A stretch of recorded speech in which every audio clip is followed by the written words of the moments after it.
Well, I mean, I didn't choose to focus on anybody like that because I felt like what I was really looking at was how the culture had changed into one that valued bling and celebrity. And I felt like for young people, when I asked them what they want to be when they grow up, the most common response is rich and famous, which is not a job. And people don't, I mean, in general, when you talk to kids, Bill Gates is not as much of a role model as kind of Kim Kardashian, Donald Trump, like the bling that we see. And so it's not that it doesn't exist. Of course it does. It's that that wasn't really what I was looking at. I was really looking at how it wasn't so much about the nature of the 1%, it was more about the effect that has on everybody else and how we're kind of constantly in this state of aspiration and longing and striving and desire that actually is an addiction and kind of takes away from our ever landing in that place. So in a way it was more about, it's not about, for me it's not, there's nothing wrong with having money. It's like, I think the therapist at one point said, money's not the root of all evil, it's money in the absence of values. It was more about that kind of cyclical addiction that takes us from boom to crash and that kind of keeps us always in this, as Florian said, gold-plated hamster wheel. That was a great line. That stays in your head, that one. I just want to also ask you about some of the cultural critics. I guess Chris Hedges and some of the others were drawing a parallel to A Civilization, The Last Days, and The Fall of Rome and all that.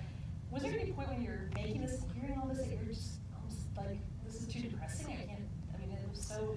Well, that was actually what I was feeling, and so when I talked to him, I was happy that he was able to articulate it because it wasn't something that I wanted to say. I tried to kind of not be the expert or the predictor of the future in any way, but it really was when I was, so after the crash, I was photographing in Magic City, which is a strip club in Atlanta where they're throwing up all the money.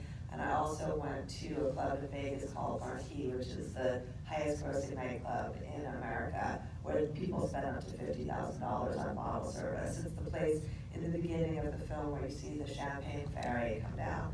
And it was like this wealth destruction that felt like the end of the fall of Rome. It was after the crash, it was after I thought we had learned our lessons about living large. And so it felt very much like dancing on the deck of the Titanic, like just living for today.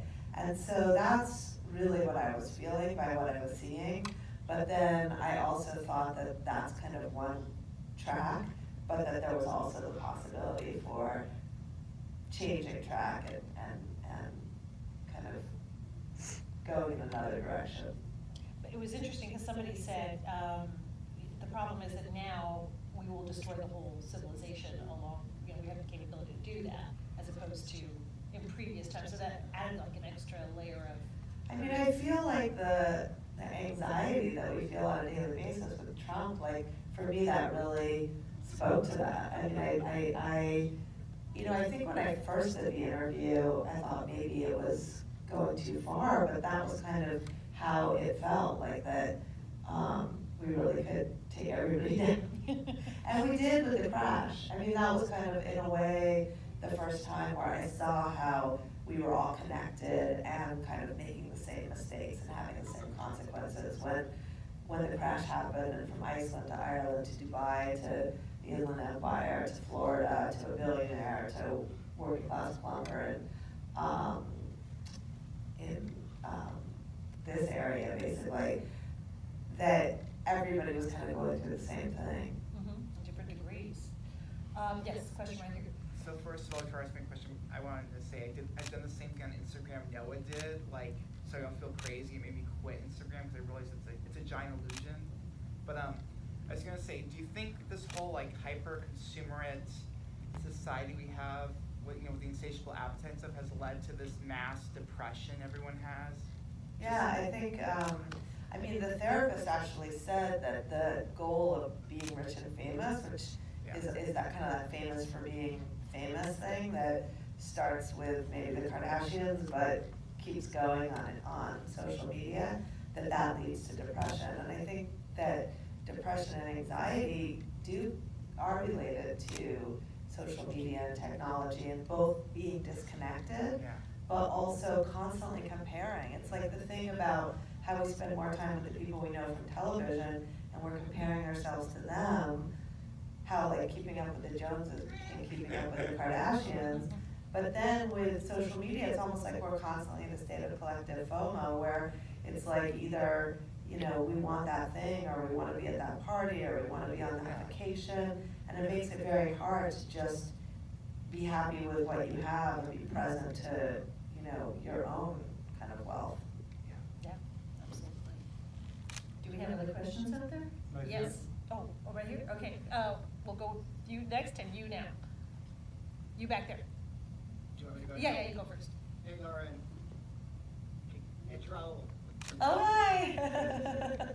Question. I did pick up on it wasn't about the 1%, but the question I have is, within your whole documentary of everybody you talked to and whatnot, does race for some of these people play a role? And I don't mean in the racial sense, their own race.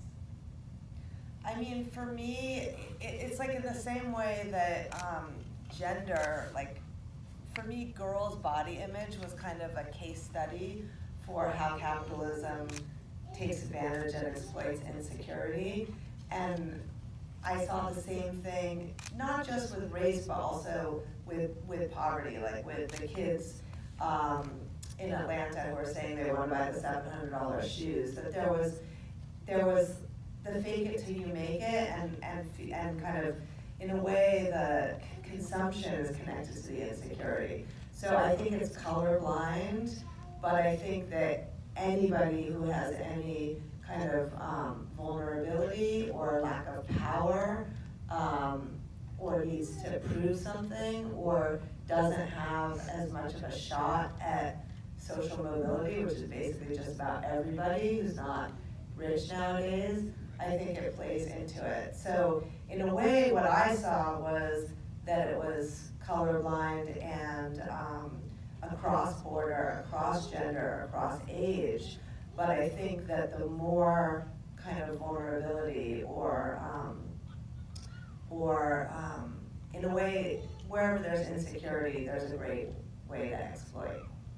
Didn't one of your subjects, the guy who'd been in the rapper, said black people aren't supposed to have money, and so that was a driving force. Right, and he was so inspirational because he kind of came from a middle-class family, but then thought rap and this kind of vision of easy money and big balling was the way to do it, but then ended up coming back to values that mattered and realizing that his kids getting an education was really the way to, Yeah, I love that.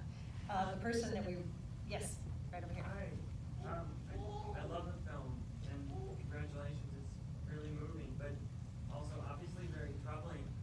And I'm not troubled just by the subject, but also thinking about like the way it was made and the fundamentals of documenting people in this way.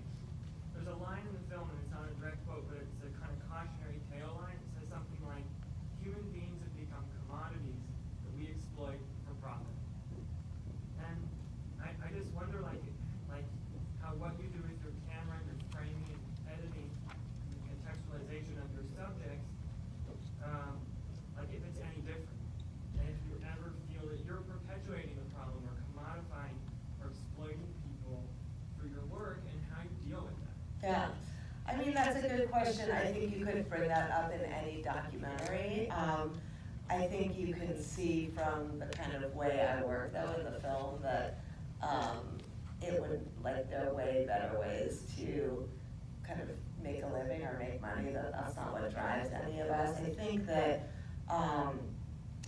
this work is really about trying to make a difference in some way, and that's why the people participate. Like, it's not, you know, they are definitely, and like I made a movie called Thin about eating disorders, and that was a really good example of it, because you have to really consider how to enroll and whether you should enroll women who have body image issues into a film about image, but they ended up participating because they felt like it would educate people about eating disorders, and that was really important to them. And so, and it ended up doing that in the eating disorder community. So I think, you know, every filmmaker has to kind of come to their own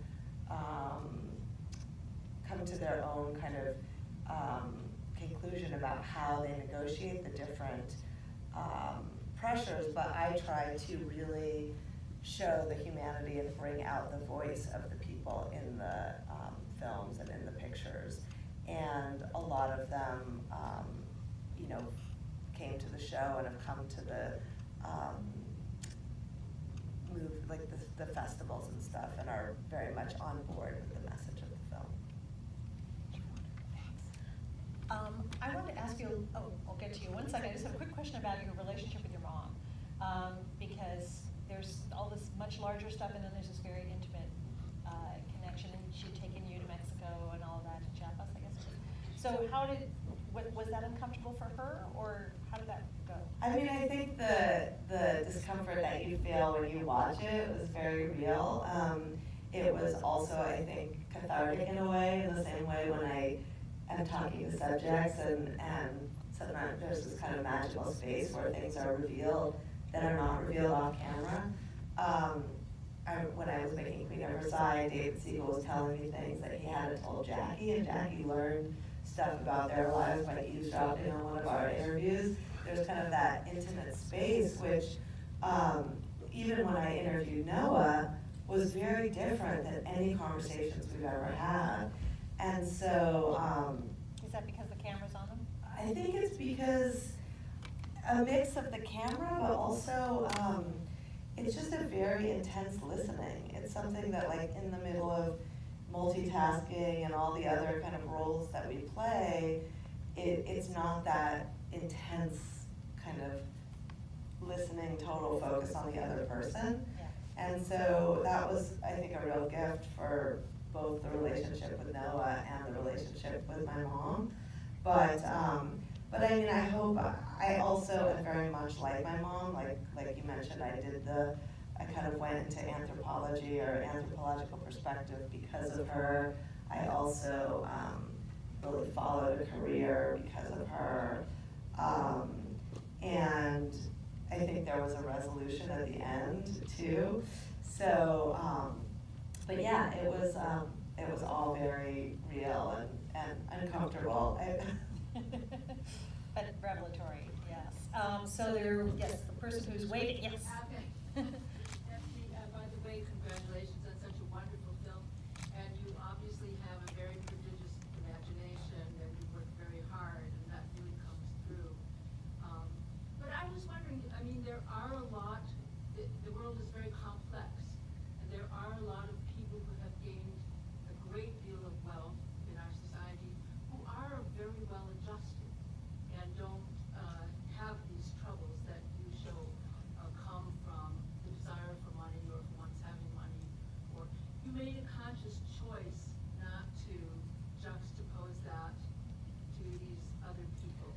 And I was wondering, had that been in your consideration, or would it just have been outside of the realm of what you wanted to, the emotional impact that you wanted to make? I mean, yeah, in the sense that it also would be outside the realm if it was a middle-class person who was really happy with where they were, or like Chris Hedges is a teacher and a minister who's happy with where he is, and it wasn't about his life. This was really about the kind of aspirational longing that many people and kind of our society is built on. Like, in a way, capitalism is built on always making you feel like you need something else. And so, in a way, the Generation Wealth title is a little bit of a double meaning or a misdirect, because I'm not talking about money. I'm talking about the currency of money as part of it, but just as much fake it till you make it, the currency of image, the currency of beauty, the currency of sexuality, the currency of youth, of fame. So if somebody is happy in their body, that's great. That's not my subject. Yeah, the longing came the last question. We have to wrap up. Yes. Hey, my name's Dalton.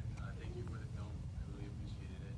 And my question kind of tells him what you were just talking about. So because you decided to have that focus, and you kind of alluded to this already, well, my question is, what were your hopes for making the movie? Like, was it just to propose, like this can happen, and then if you do have, like giving options, or are you really hoping for like an agent of change? Because much like your mom's work, like her work was like an agent of change, right, in the community that she was working with, I would imagine. And so was that kind of like your hopes with this film, or just to bring awareness versus change? Well, thanks for asking that. I mean, I think that awareness is part of change. And so, in a way, what I'm trying to do with the work and with the film is to deconstruct the culture so we can see the matrix that we're living in. So we can kind of break down, oh yeah, I want to buy that because that's the message I'm getting. And just in knowing that, I think gives you more agency and gives you more choice. And so, yeah, I mean, I hope that people come away considering their own kind of complicity, but also, just as we kind of make choices every day, think about that. I mean, I was I was with my son Gabriel, and we went to Target. We weren't planning on buying anything. We were just going in to use the bathroom. And I bought a bunch of, I got a cart, and I just started putting things in it that we needed. And Gabriel was like, Mom, we didn't come here to go shopping. I was like, yeah, but you need this, and I need this. And then I put a thing of, I went to the self-serve register, and I put a thing of cream on it, and it came up $50. And Gabriel was like, what is that? And in that moment, I'm like, you're right. Like, and he's like, put it back.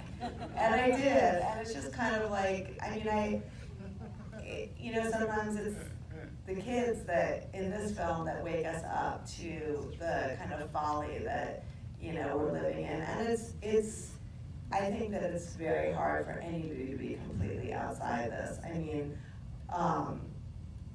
we may not be in it 24/7, but it's kind of human nature to fall into whatever those desires are. And I think I just try to kind of give a mechanism so you can step back and see it as kind of what's kind of impacting our choices every day. So it's up to all of us to do some changing here. Well, thank you so much, Lauren. Lauren Greenfield, thank you.